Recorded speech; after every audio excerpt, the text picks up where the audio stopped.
advice and opinions expressed by the host of Autism Live and her guests are meant solely as suggestion and should not be in any way construed as child-specific advice. Any choices you make in determining your child's treatment are completely at your own discretion.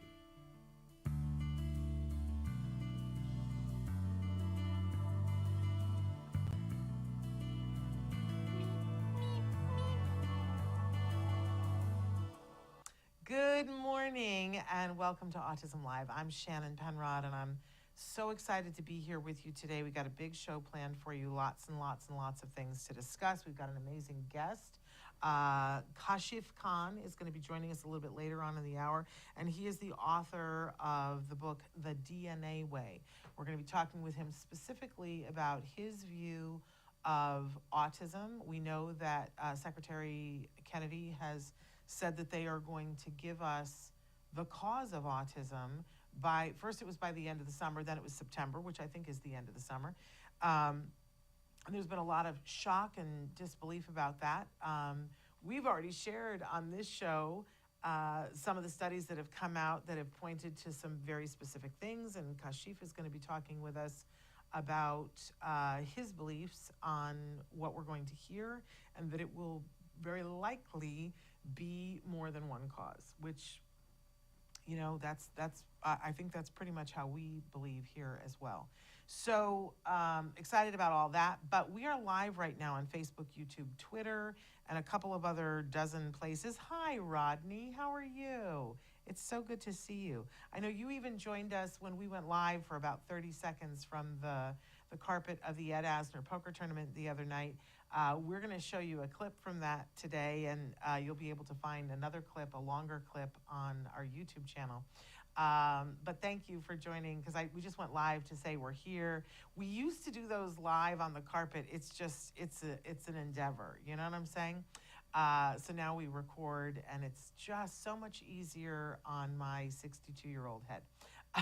Because, you know, when you watch these presenting shows for the Oscars, they have a team of people, and they'll have a moment where they'll go, okay, now let's throw to another part of the carpet. We don't have that capability. So, you know, it's just me vamping for an hour and a half with celebrities coming by, and they're a little discombobulated by it. Because they'll walk up and we're having a conversation, and then I have to tell them that we're live. So we've stopped doing it that way, much to my relief. But anyway, it's still such a wonderful event and wonderful celebrities who are there to support our families. So we'll show you that in a little while. Okay, so let's talk a little bit about, as I said, we're live right now on Facebook, YouTube, and Twitter. Our fabulous Chris Desmond will show you some of the ways that you can connect with the show, some of the different ways that you can be watching and communicating with us. You know that I always like to remind you that we have two very robust YouTube channels at the Autism Network. One of them is Autism Live, and it's all the Autism Live shows and the Parent to Parent and all the shows that we're incubating on their way to their own pathway. But then we have the Ask Dr. Doreen program, which is very much a standalone, chugging along just fine on its own. So it has its own YouTube channel, and you can go there and watch on either one of them. There's over 14 years of content, which is a little bit amazing. Hey, Anthony. I'm so excited that you're here. Anthony's been a guest before. He says, this show is amazing. I've been on it 4 times now. Hopefully there will be a 5th time for me to be on it. Absolutely. I'm sure we can make that happen. I happen to know people who book people. So I'm sure we can make that happen. How are you doing? How are things going for you? Let us know. Are you still working the same place? We'd love to hear from you. Anyway, thrilled to be here this morning. And as I said, 2 YouTube channels. But that's not the only way to be watching us, right? You can be watching us on Facebook Live. You can watch us on Twitter. But the other way that you can listen to us is in podcast. It's a free download wherever you get your podcasts. You know, we're on Spotify. We're on iHeartRadio. We're in all those places. And it is a free download. Now, that's a little bit of a, you know what they say, there's no free lunch. Someone's got to pay for it. There is a cost when you download the free podcast. And obviously there's a cost for the electricity to do the show and the whole thing. And we, from the beginning, have said that we did not want the cost of the show to ever be a subscription thing where you have to pay. I hate that. I really do. And I remember early on when my son was diagnosed with autism that I got invited to a conference that I really wanted to go to. And there was an expert who had a book out, and I really wanted to go and hear what they had to say. And I couldn't afford the book. The book was like $28, and that was more than I had in my couch cushions right then. But I really wanted to go to the conference. But where was my son going to be during the day, and how was I going to pay for the conference fee? It was more than I could do. And I remember thinking then, I wish there was a place where I could go and ask questions. I wish there was a place where somebody could showcase guests that could, potentially have more information and that I could ask them questions. And wouldn't it be nice if it was available 24/7, where if he's not asleep till 3 o'clock in the morning, at 3:30 in the morning, I could look stuff up online. Well, that led to us doing this show, and I'm very proud of the fact that we're now in our 15th year. And it's free to you because we didn't want that to be a stumbling block to you getting to information. Now, when I say you, we assume that our audience is the autism community, and we always appreciate that that starts with individuals who are themselves on the spectrum. Whatever words they use to describe that, we embrace because it's individual, right? But we also include in this community everyone who loves those individuals. So if you're a teacher, you're a parent, you're a sibling, you are a love interest, then if you're an employer, we want for you to be here too, because if you care about these individuals, we know that we can work with them to be good allies, good accomplices, as my friend Amy Gravino says. So that's what we're about here. Our whole mission is to provide information and inspiration. That's what we do. And but in any case, it's free on all those places. But you will listen to ads. That's just sort of the trade-off. And we hope that you accept and embrace that and go, woohoo, I don't have to pay for this. But some of you have said, Shannon, I'd like to, give a little bit to defray the cost because I'd like to have it ad-free. We made that possible for you as well. glow.fm/autismlive. When you go there, it's $5 a month to get everything we do. That's Autism Live and all of the shows we're incubating, but it's also Ask Dr. Doreen. They show up immediately in your inbox whenever we publish, and they are ad-free. So that is your option as well. We hope that you will check that out if that's what you're about. Okay, so we've got an amazing guest. We're going to get to that, but I always like to hit the jargon of the day. And if we end up having time, there's a couple of things going on that I might also want to talk about. But so our jargon term today is one that I feel is very important: social reciprocity. We talked a lot yesterday with Dr. Granpeesheh about social challenges and what kinds of things and how we really can problem solve. I loved that she talked about that it's really critical to focus on what the individual person is into. That if we're making it possible for them to work and play in the areas they want to, that they will meet like-minded people, and that we will be set up for success for socialization to happen in a natural and organic way in which we can support them. But let's take a look at what this jargon term social reciprocity is and see if we can't make some heads or tails of this. So we're starting with our Google AI definition. Social reciprocity is the ability to engage in a back and forth exchange of social interactions where one's behavior influences and is influenced by the behavior of others. It involves the ability to initiate, respond to, and manage interactions. And really that includes dealing with when communication breaks down, right? So I always like to think of this as the tennis ball that's going back and forth.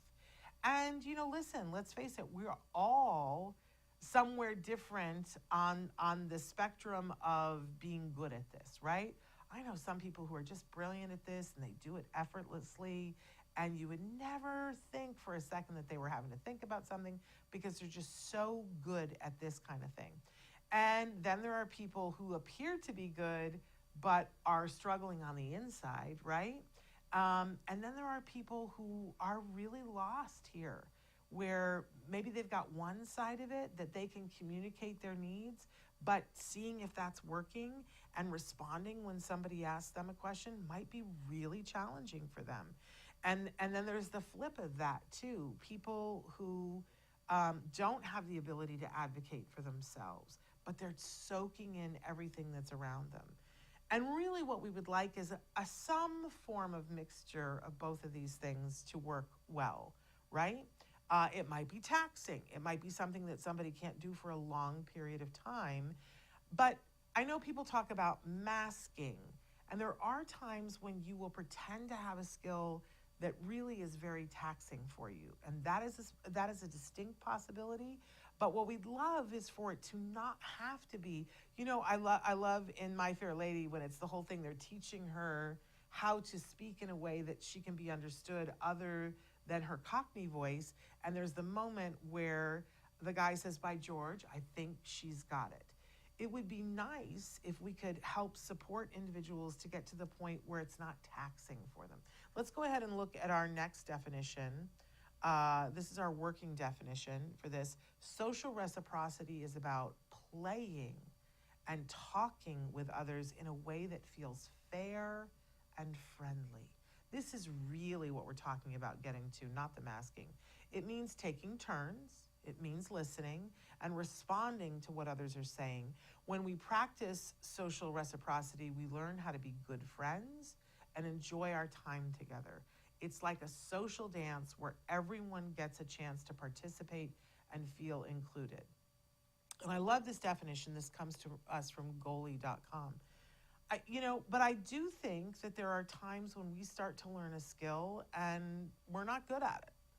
And it can feel very awkward, right? I remember when I was learning how to drive, I wanted to look like my mother when my mother would drive. And my mother, at that point in her life, smoked a lot of cigarettes. And I can picture my mother with her cigarette in one hand, driving with the other hand, singing on the radio, turning the wheel with one hand.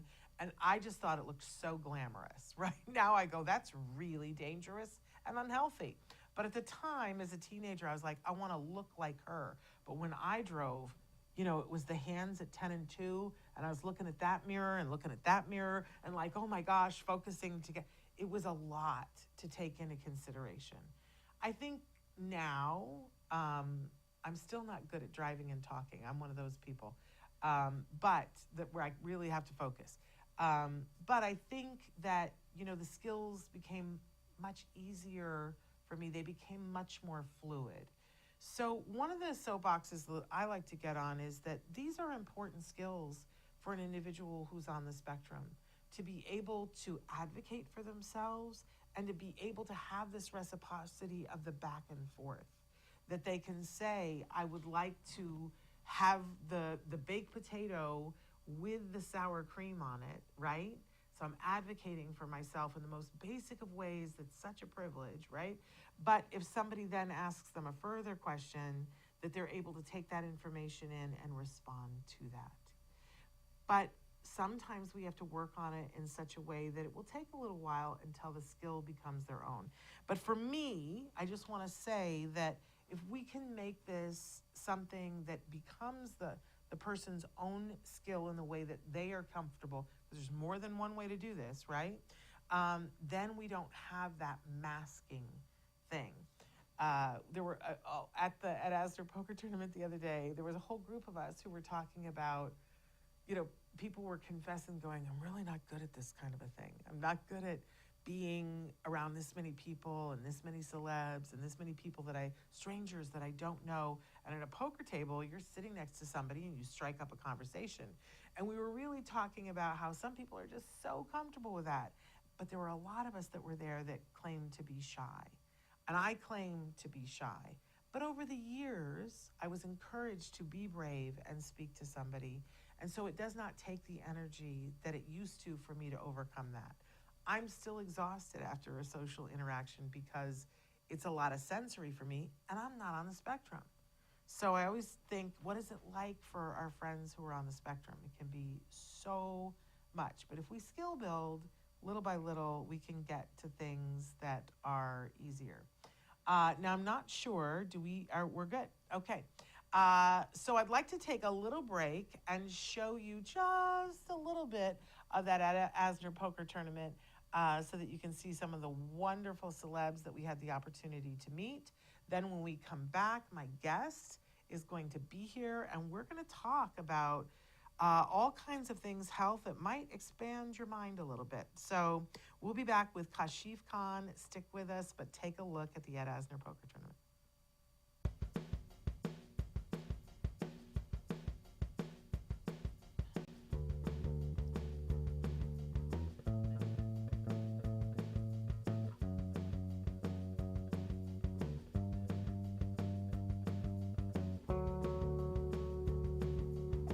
I'm so proud of our mommy warriors out there, especially those first, second wave that we really didn't have the resources that everyone does today. No, we're here for a good reason. We're here for the Ed Asner Family Center. We're here to raise money for a very important cause. Just because you're not here tonight doesn't mean you can't donate. Where would they go to donate? You can go to teafc.org/donate. Or you can go to Poker for Ed and donate there.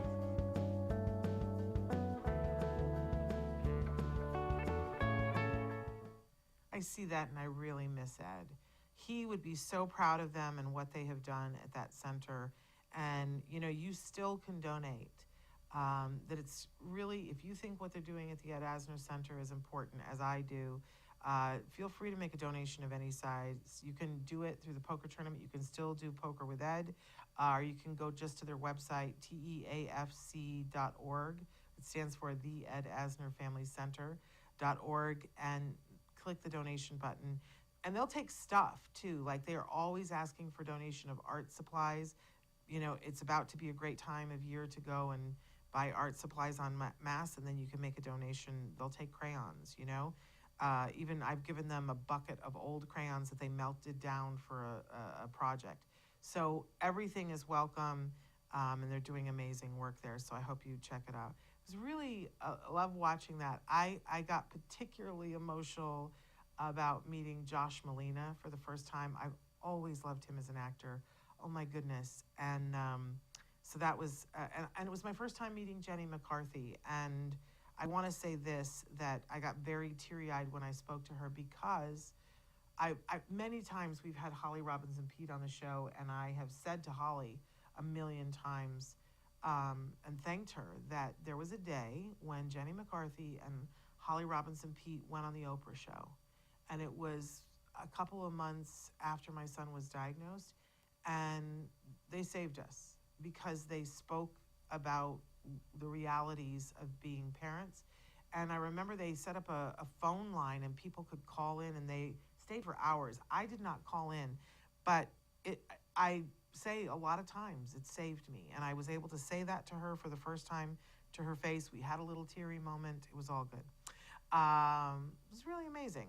But they were all there to raise money for the Ed Asner Family Center, and money was raised. Okay, I got to get to my guest because he's waiting, and we don't want to keep him waiting.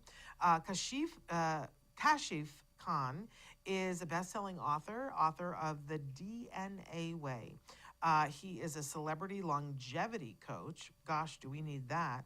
Founder of the DNA Company and a two-time TEDx speaker.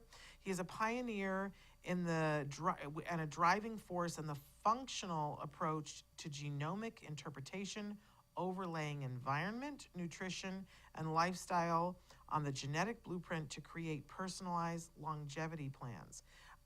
And there's so much more. He's got tons and tons of credit, but we're going to let him talk a little bit about that. So let's welcome for the first time to the show, Kashif Khan. And Kashif, I understand they call you Cash. They do. Is that They okay do. for me to call you Cash? Yeah, great. It's been a pleasure to meet you. It's nice to meet you as well. And you look great, and you sound great. I know you had another live interview this morning, so we weren't able to approve. I want you to look at your lower third and tell me if it says what it's supposed to say, or we can fix it. There you go. It looks amazing. You Okay. guys nailed it. All right, fabulous. So thank you for taking the time to be with us. I know that some of the things that we're going to talk about today, we've already talked about. You've been amazing as a teacher and as a speaker and a thought leader, talking to people about how to get to their best health. Is that fair to say? Yeah, using personalized insights like genomics and the gut, and exactly that. Yeah. And yet you asked to come and talk with us about autism today, because you have some things to say about that. We know that RFK has said that he is going to be presenting with all of us with the cause of autism by September. And you have some things to say about that. We've been talking a little bit about it too here on the show, but I'm very interested to hear your thoughts. Sure. So in the work we do, it started off as high performance executives, professional athletes, celebrities using their genetics to figure out which biology is broken and what do they actually need to prioritize. So imagine being on like a Marvel movie set, which we actually did, and popping supplements and pills into the stars' mouths to have the best recovery, best sleep, etc. In that work, because we were discovering the genome, we started to see how it applied to so many other things like breast cancer, Alzheimer's, libido issues, you name it. And eventually the children of the people we were working on, we started to hear, can you actually help with this behavioral development issue? Can you help with this ADHD? Can you help with, and the list went on and on and on. And so we started to unravel, and it's funny because you said that RFK is coming up with the answer, right? Yes. And to me, that's too general, because when we look at the genome and we look at the outcome, what you would put under the spectrum of autism, which is many different things, it's not the same answer for every kid. And this is why there's so much debate and so much variability between, do certain medications cause things, do certain environmental factors, is it a genetic innate thing that's with birth and we can't do anything about, do we need a genetic therapeutic? And there isn't one single answer. There needs to be a bio-individual answer, which is, let me take this one child, understand their biological capacity and biological failures, and then address which environment, nutrition, lifestyle factors they were not genetically designed to cope with. Yeah. And in their unique case, cause, whether it's neural inflammation or lack of neuroplasticity, which if different choices were made, maybe wouldn't have affected this child. Yeah. And when we get bio-individual like that, which we now have the technology to do, genomic sequencing is very real. And we now have the interpretation functionally, not just this gene equals that. It's more like, here's these system and pathways that might be broken. We now actually can ask these questions with certainty around why this debate over a certain thing, whether it's a vaccine or a medication or a food, affects one child and doesn't affect another. And we talk about this kind of thing on the show on a regular basis. I want to pause for just a second, though, and address, because I am a mom of somebody who was diagnosed with autism, and I know it's a very sensitive subject for all of us that are parents, that sometimes when people talk about, well, you know, if this hadn't happened, and then suddenly we feel this guilt. And I just want to address this because that's not what we're talking about here. No, right. You can't. What you can't, when you're told that go do whatever you want, and when something breaks, it's the doctor's job to fix it. If that's what we think health and wellness is, then why would we think otherwise? When, you know, the people that are meant to protect us, that we pay into our insurance plans, etc., that's what we believe. And we're just, the eyes are opening and people are waking up to that we actually have more control than we think. Yeah. And there's causes that are controllable. So no fault of any parent, no fault of any child. It's more a fault of people have been screaming from the rooftops that this is the day my kid changed, something happened, and the people that needed to listen didn't listen. And so that information never got distilled back down to the parents. And so, of course, these things would come up. Now, source of guilt, no.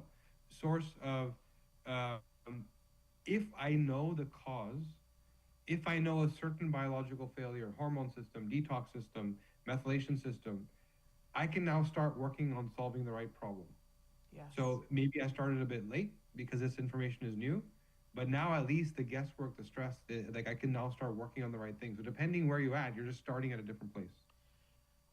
I really appreciate that. And I also want to say too, you know, because a lot of people have written into us or stopped me on the street and said, you know, do we really think that, you know, RFK is going to provide, after all this time, that RFK is going to be able to provide any answers? And I said, well, you know, the interesting thing about that is that there have been a number of studies that have come out that have had like this little piece and this little piece, and we really haven't had our best minds working on synthesizing all of that information.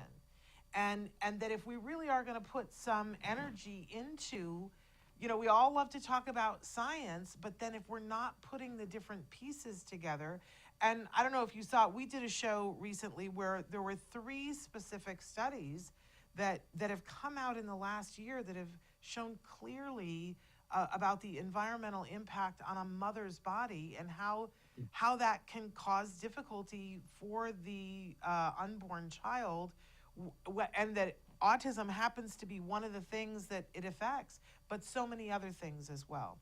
But now you've been looking at this for a while and looking at how people can optimize based on their individual, what's the word, biome?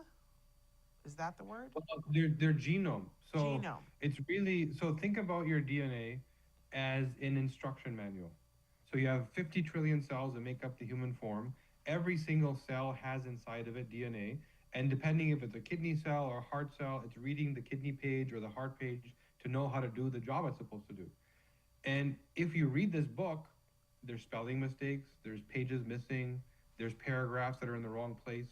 And so if that's a particular job or paragraph or section or whatever, all of a sudden that job is being mal-instructed, or sometimes instructed a little too well. There might be a duplicate.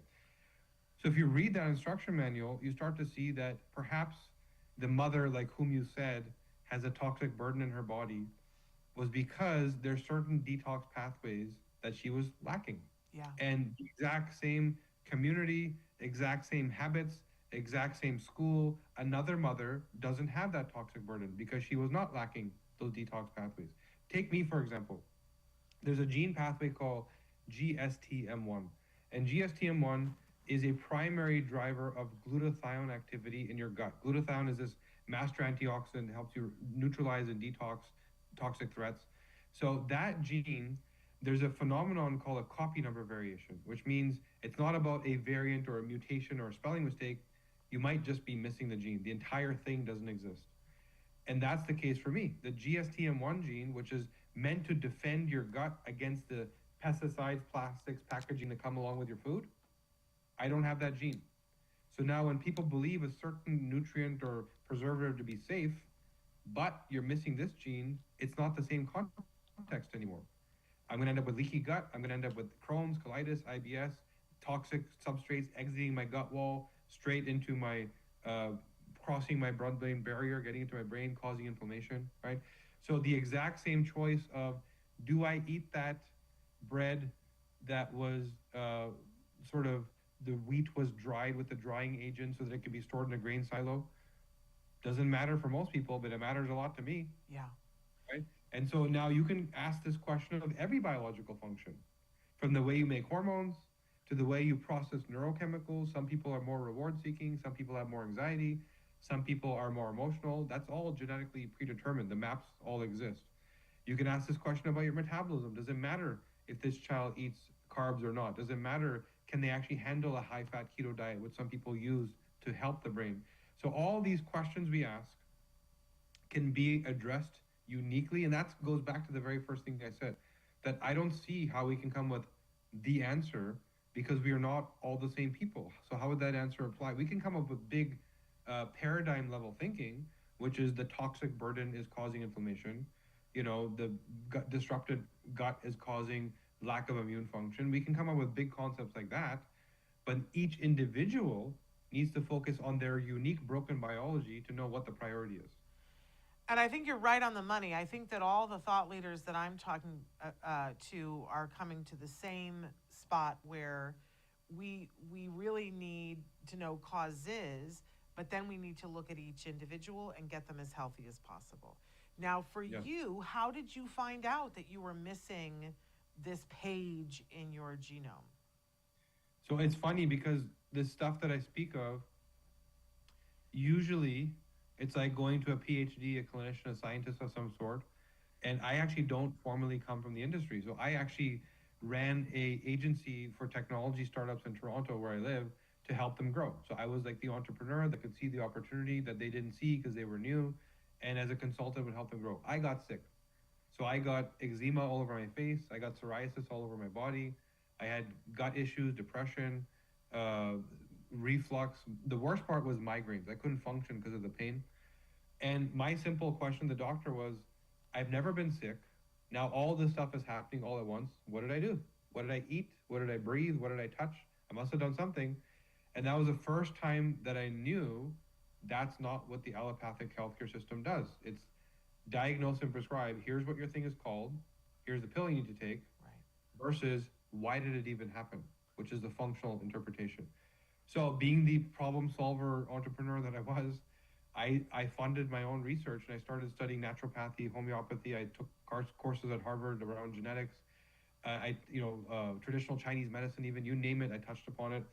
Then I started to learn that me living in the exact same neighborhood as my business partner, eating lunch with my business partner every day, being the same age, same ethnic background, similar family. He wasn't sick, I was. So I started to believe that yes, I'm actually sick, because if I triggered something, why didn't it trigger in him? Then the bio-individual nature of there's very specific gene pathways that he was doing well that I wasn't doing well, and there's something that I was doing well that he wasn't doing well. So no surprise that only I got to the inflammation level of a diagnosable disease and he didn't. So now that research took me to getting my arthritic mother who was bedridden out of bed, who now goes to the gym with a personal trainer, who couldn't get out of bed.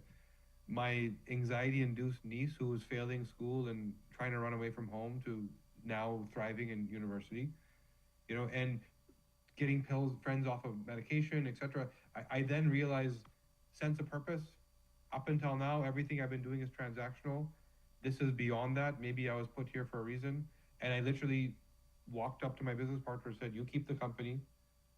In fairness to you, I found my purpose. I'm going to work on it. I then spent the next 3 years studying 7,000 people one by one to understand how the combination of their unique genomic profile with their environment, nutrition, and lifestyle equal their net result. Yeah. And for some people with genetic markers pointing to disease, they never got them. But some people having no markers to disease, they got them very quickly. And the choices being made in environment, nutrition, lifestyle overlaid on the genomics was the net total. I also then worked with Sick Kids Hospital right here in Toronto, Autism Hope Alliance, Autism Speaks. They're funding some research, and I started to tweak and say, you guys are looking for, once again, the cure. You're looking for this needle in the haystack gene that if I can turn a switch on or off, going to shut autism off, which, by the way, some rare, innate, I'm born with type conditions, that might be true. But the vast majority of kids, that's not what happened. Yeah. And so that's where I've been researching is what are the nutrition, like all these things that are going to come out as answers, there's not going to be one, otherwise we haven't solved the problem. There's going to be many. And each child is susceptible to being, receiving that neural information from one thing, but not from another. So we need to know each child's unique priority. I want to pause again, and because you said something that before people get set off by, because I know that I know that a lot of our audience are adults that are on the spectrum, and they're very sensitive when the word cure comes up. And you were talking, that's not what they're looking for. I want to make sure that we say that again, and that I do want to say that we know that there are many benefits for some people that come with high functioning autism. But there's a spectrum, and that while we prize some of the things, and like my son's mind is better than mine, and no one would argue with that. The way his brain works and the way that he can see things, at this point in his life is so much more elegant than mine. But he might never have gotten to that if he had not had some help and support. And we know that there are other people that are on the spectrum who have not yet found the way to be able to communicate, and we owe it to everyone to be able to get them to live their best, healthiest life. And when we focus on health, that we find that a whole lot of things work better. Am I wrong in that, Cash? Yeah, really inflammation, right? Yeah. So you can't name a chronic disease that isn't rooted in inflammation. And I'm not saying autism is a disease. I'm saying that, like you said, spectrum. For some people, it's their superpower, right? For some people, it's like a version of something that prevents them from doing what they want to do. Right. And whether it's nonverbal, etc. There's different ways this expresses. So when it becomes a burden, that's where parents are looking for changes. They're looking for, what can I do to give better quality of life get this child back in school, as an example. And yeah, that comes down to, in as much as we need to discover root cause and what triggered inflammation, there's many other things that maybe are not directly tied to the root cause that led to this state that also cause inflammation. Let me give you a simple example. Why do we find bigger numbers in boys than girls? Yeah. Right? We know that testosterone is an anti-inflammatory inhibitor. So when you're more androgenized with more testosterone versus more estrogenized, it's harder for your body to fight inflammation. And so and that points us back to something caused it. Because without the inflammation, there was no cause. And that's why the boy might not do as well as the girl, right? Then it comes down to, okay, well, I see some level. There's a young lady I'm working with right now, 17-year-old, nonverbal, okay in terms of mood, etc., but still parents wanting to help her improve. And so we started looking at, in her particular case, yes, there's susceptibility to certain toxic, etc., but her actual genetic ability to drive the process of neuroplasticity, new neurons in the brain. There's a neurochemical called BDNF, brain-derived neurotropic factor, and it's kind of like the fertilizer for the brain that causes your brain to grow. Every time you learn something, you believe something new, there's new neurons that are developed to process that information. And some people have a really bad version of that gene. And so now all of a sudden, they just don't do a good job of neural development. And so whatever thing affected them in their youth, they never recovered from. So now, as opposed to saying, you have autism, let me cure it, which is the wrong thing to say, it's more like, in this particular young girl's case, she has neural inflammation with lack of ability for neuroplasticity. So we gave her some peptides, we gave her some nutrients, we gave her some therapies that worked on the actual unique problem for her, which was just lack of neuroplasticity. And now she's doing better, right? So, and again, each individual, you can ask this type of question. There's genes around how your body maintains the diversity of the gut microbiome. There's genes that determine if your ancestors ate more fermented plant foods, then you innately don't do such a good job of maintaining diversity because there was an expectation that you still eat the same thing your ancestors did. So your genes don't do it for you. Some people didn't eat those foods ancestrally, and so genetically they're much better at maintaining diversity. And so now that might be the priority, is this thing that regulates my immune system, regulates my gut function, breaks down plastics and metals for me, I don't do. And that's the priority. So again, it comes back to the same thing. What is the unique individual priority for each child? So, for instance, if somebody comes to you, like this young woman, her parents came to you and said, we like what you're saying and we're interested in this. I would imagine the first thing that you're doing is their genomic sequence. Is that correct? Yeah. So, and just know that most genetic tests don't look for the right stuff, right? This is kind of a dark secret of the genetic testing industry, which is it's the only biomarker in the world where it doesn't change. So the DNA you're born with is the DNA you die with, which means you only need to get tested once, which means it's not a good business. And so everybody in the industry turned it into, okay, I'm going to test you once, but now I'm going to sell your data on the back end to pharmaceutical companies, and that's where the reoccurring income comes from, right? So now the challenge with that is most genetic tests are not designed for the person who paid a few $100s up front. They're designed for the pharma company in the background who's paying thousands of dollars for access to the data. And so they're looking for the wrong information, right? And so what you need to look at are the functional pathways, which are your detoxification pathways, your mitochondrial, innate cellular energy pathways, your hormones, your neurochemical mapping, your metabolism. And they don't test for that stuff because that's all about disease prevention as opposed to how do I make a pill. So I would say which test is important, and then well, which test would be? Well, let's pause there. What do you recommend? Do you guys do your own testing when your patients come to you? Yeah, so of course I have a very strong bias because I designed the test exactly for this purpose, right? So there's a few. So the DNA company which I founded that I don't run anymore. So I built the DNA company. We got to a place where it was needing to now go beyond the sort of functional medicine work we're doing into the allopathic healthcare system. And so my decision at that point was to merge it with a telemedicine company that already was in the healthcare system. Me being a Canadian, trying to understand the FDA and Blue Cross and insurance in the US gave me vertigo, right? So I instead passed it on and we merged with this company. Now they run it. And I personally still use their testing, and I run my own genetic master classes and community and deep dives, etc. So, yeah, if someone were to come through to me or through our site, they would find that the testing is the data, but the interpretation is really the value. What does this all mean, right? And because we've seen thousands of people between me and all of our coaches in our team, we know what it all means. But I would say as a minimum, if someone to even just have access to data and report, just look for the glaring red flags, right? And here's the big rocks to move on because they're just genes not existing, genes mutated. At least you can prioritize. And unfortunately, in the autism community, I don't know. I'm one of the older parents. My son's 22 now, and 20 years ago, what they did was they said we'll test for Fragile X, and that's the only thing they tested for. Now, a few years ago, we have a lot of companies that say we'll test for Fragile X, but we'll test for a lot of other things, and I'm not aware of if they test. But we talk all the time about if the child's methylation cycle isn't working, that their body's not going to take out the trash. But the DNA testing that you're advocating would tell us if they're having a problem with their methylation cycle. Yeah, and not just so methylation. Many people listening here would have heard of the MTHFR gene, right? And that's often what's spoken of because, again, it's the most pharmaceutical relevant. But methylation is a system. It's not a single gene. And it's kind of like, because pharma likes the tire of the car, that's the only thing they talk about. But what about the exhaust system and the steering wheel and the gear shifter? Like, all these things have to work for the car to work.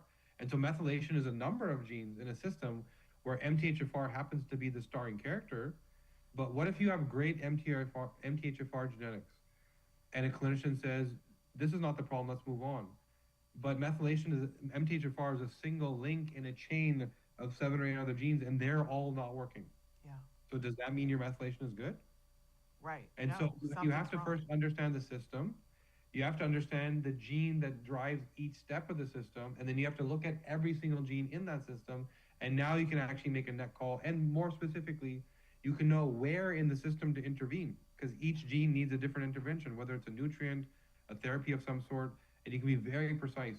And now start to stack the systems. It's not just methylation. It's another phase of detox called glutathionization. Right. There's another phase of detox called glucuronidation, which deals with things like mold and hormones. There's another phase called antioxidation.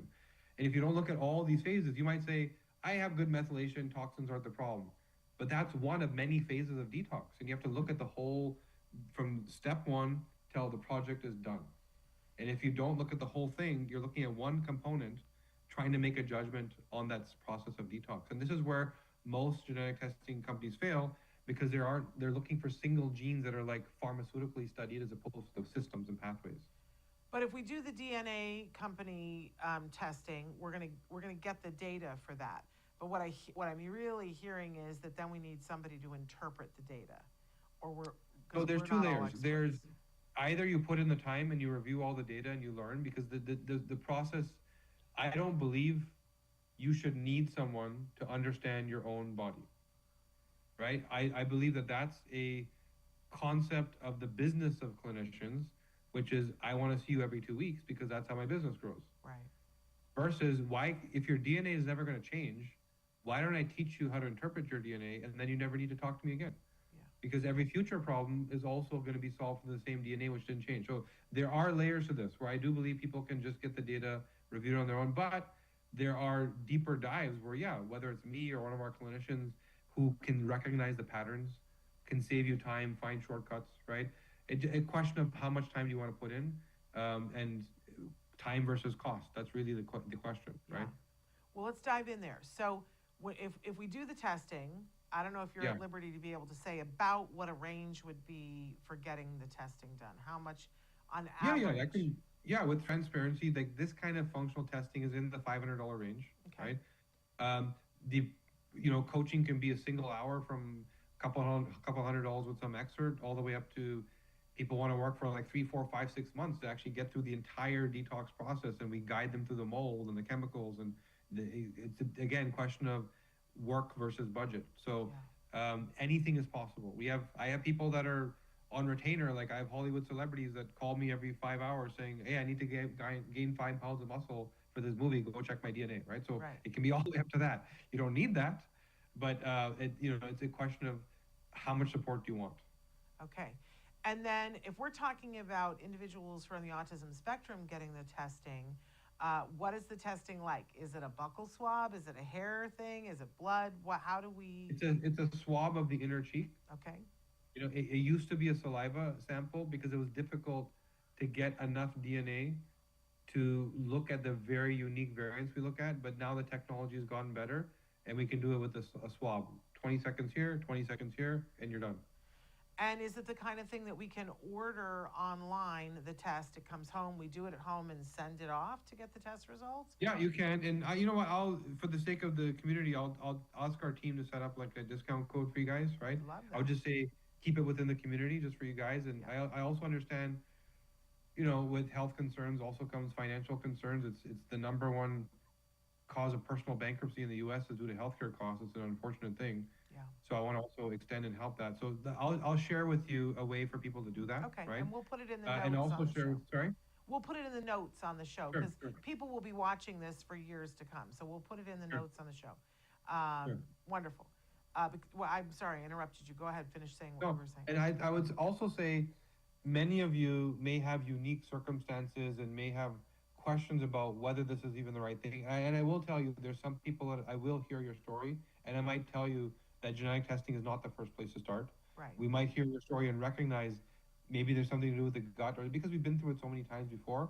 So I would suggest perhaps even I'll host like a Q&A or a webinar of some sort where people can show up live, and I'll literally live Q&A right there on the spot just to help you understand what the right tool is for you. It might not be this, it might very well be this. Well, let's talk about what your website is. Where can people find out more information about you? So I would say the best place is Instagram. And through Instagram, you'll find my website and all these links and webinars and all sorts of stuff. If you just want to keep learning, you can show up to live webinars. My Instagram is Kashif Khan Official. And what I do, I'll share that link with you also. Every single day, I post what I've learned from our clinical practice of what actually is making people sick and aging them faster. From environmental toxins to living next to a golf course and breathing in pesticides, to the plastics that are in some of your, cosmetic products that you're not aware about, the phthalates, the therabins. We talk about all that stuff. So I would say if you just want to learn, go to Instagram, my account, you'll learn a lot. And from there, you'll see links to like register for events and webinars and dive deeper.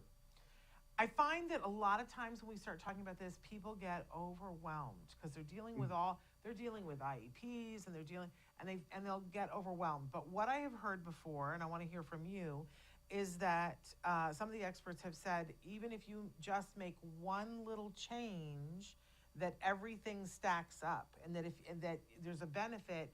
It's not an all or nothing thing. Is that how you feel as well? Yes, I 100% agree that the human body is resilient.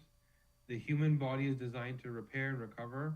The human body, I had the honor of interviewing a guy named Dr. William Sears, who's a proper MD, but he kind of walked away from his allopathic practice because he said he realized over and over and over again, the human body already has everything it needs to heal itself.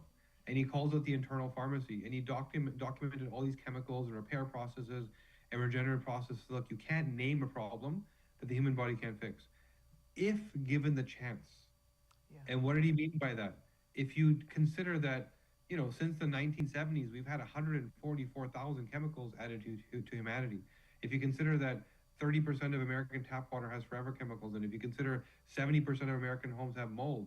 So when you start to chip away at all these little bits and pieces, you start emptying this bucket of the toxic burden. And once you take it from an 8 out of 10, where you're choking the cells and they don't function, down to like a 3 or maybe a 4, now all of a sudden the regenerative and repair process actually have a terrain where they'll actually be able to do their job. Yeah. And so it is exactly what you said, finding all the potential threats and chipping away. There's no magic pill, right? There's all of this human body that is brilliantly designed to recover if we remove the overwhelm of what it needs to recover from. And that the genomics will tell you what the priorities are, where to start. Is it your gut? Is it what you're breathing? Is it what you're touching? How do all these systems work in your body? And I think that's key because, listen, we've been hosting shows and having people on for 15 years, and I go and speak, and people will come up to me afterwards because my son's a great success story, and they'll be like, "So what exactly did you do?" And they'll want to Yeah. hear because that's what they're going to go do. But everybody always has to realize that's one individual. Your child might need something completely different, but until you do the testing, you're throwing spaghetti at the wall to see what will stick instead of Yeah. using your time focused. So I do think, I hope we're getting to the point where people acknowledge that individuals on the spectrum are people and they are as different as snowflakes are from each other. Mm. Um, Yeah. and that we owe it to them to find out what it is they need. But I also can hear the parents because there's an expression in the autism community that the apple doesn't fall very far from the tree. The puppies Yep. don't have kittens. And that a Yeah. lot of times, I remember the first autism conference that I was at after I had been diagnosed with an autoimmune disorder. And I heard another mom say about how she had been diagnosed with an autoimmune disorder. And I had a microphone in my hand and I said, "I'm just curious."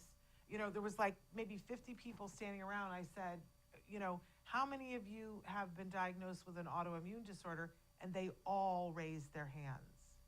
Mm. And I went, "Why is no one looking at that? Why do all of the moms have an autoimmune disorder?" Yeah. That Yeah. to me was huge, a huge Yep. moment.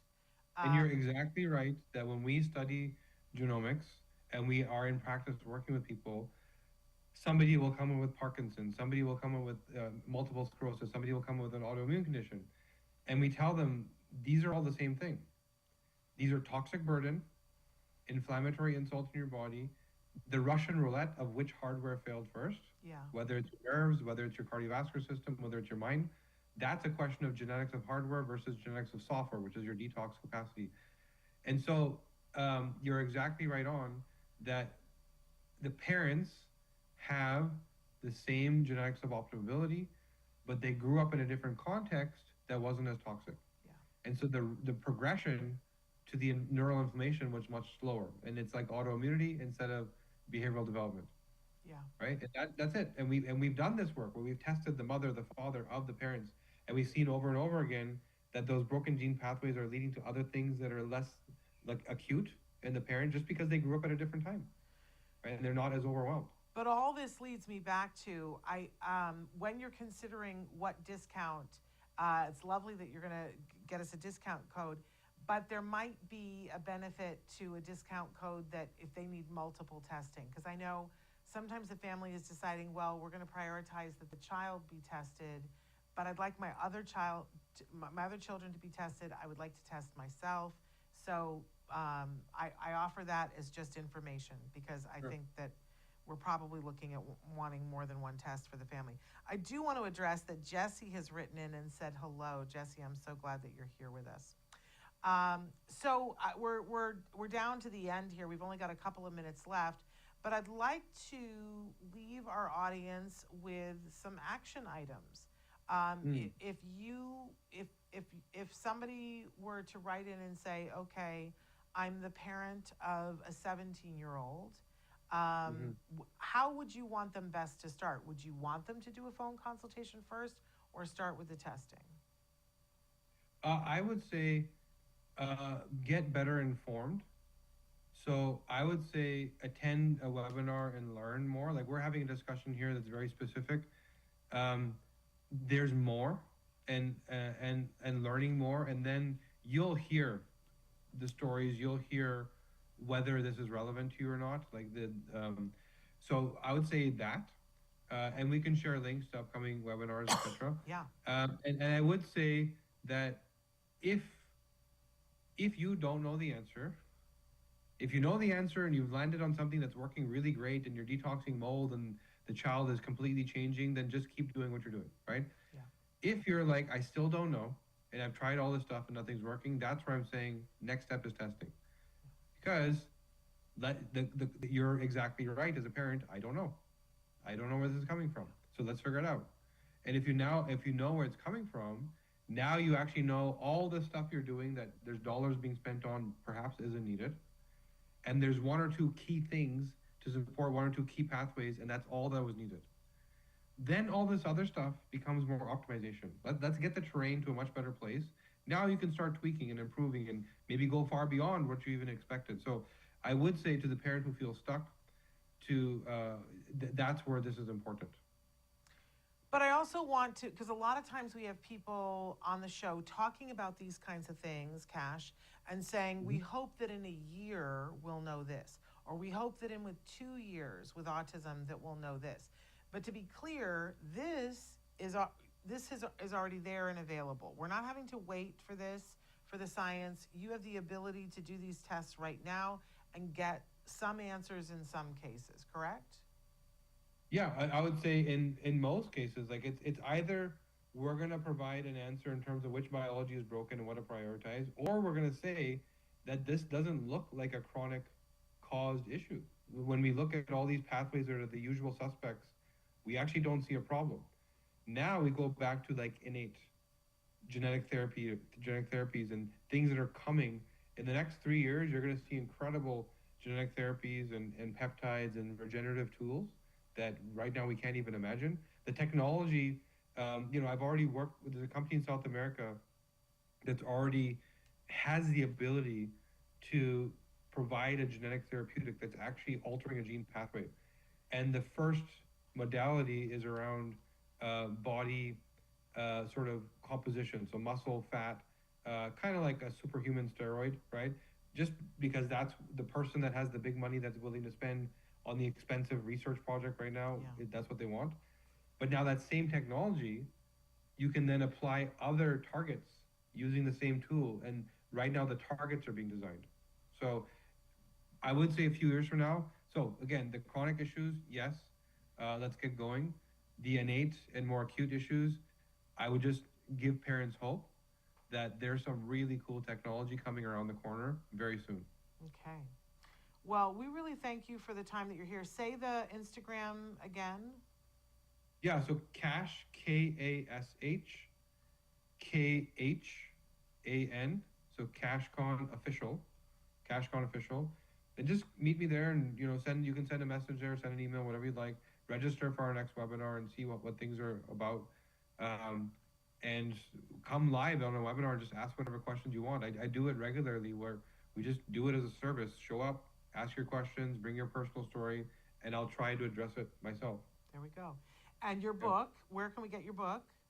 It's everywhere. So the DNA Way was published by Hay House some couple of years ago, and they wanted me to tell the story of how I use genetics to heal myself and my family. And so it was published a couple of years ago, and it's wherever you buy books, everywhere. And can I tell you, that was the thing that really grabbed my attention about you, because having a book published by Hay House is no small thing. That is a huge, huge, big deal, and much props to you, because Oh, thank you. that's Actually, it's funny because how we went about it was I hired a publishing agent and said that I have something the world needs to know. I need to write a book. Yeah. And he said, well, I am like this publishing agent guru. I have 70 doctors that I represent. I'll get you to a publisher. He asked me, who is the ideal publisher for you? I said, Hay House. Yeah. I said, the culture, the people, the audience, those are the people that need and value what I'm talking about the most and will also sort of spread the gospel, right? So, no deal, right? He said, not going to work.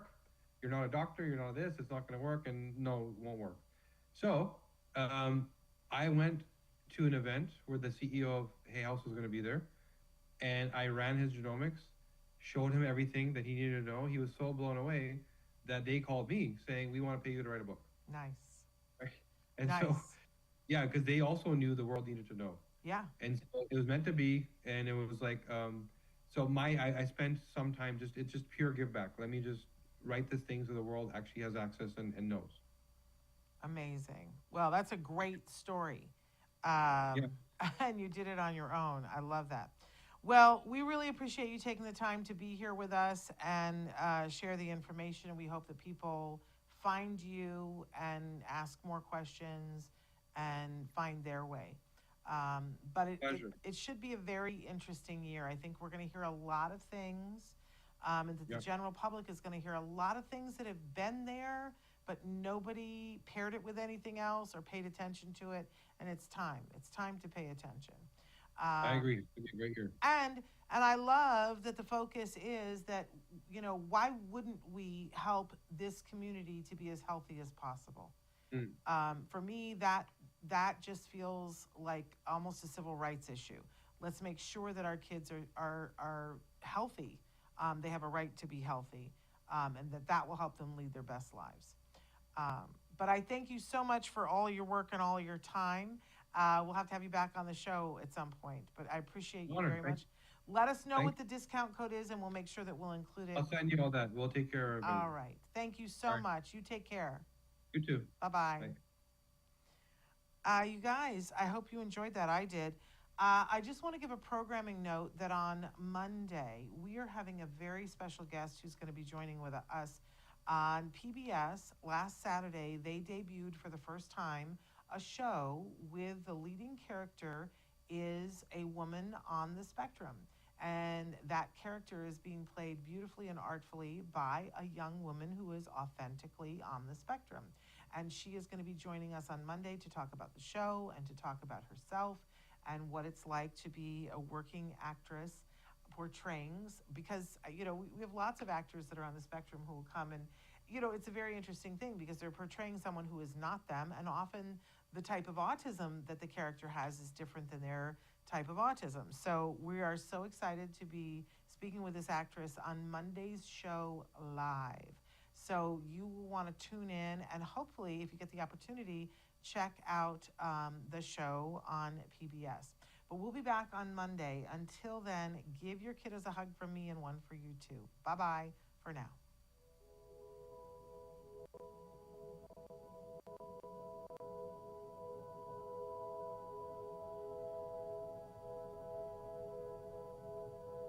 If you found anything helpful in this video, please give us a like. In fact, make sure that you smash that subscribe button on YouTube and give us a like on Facebook.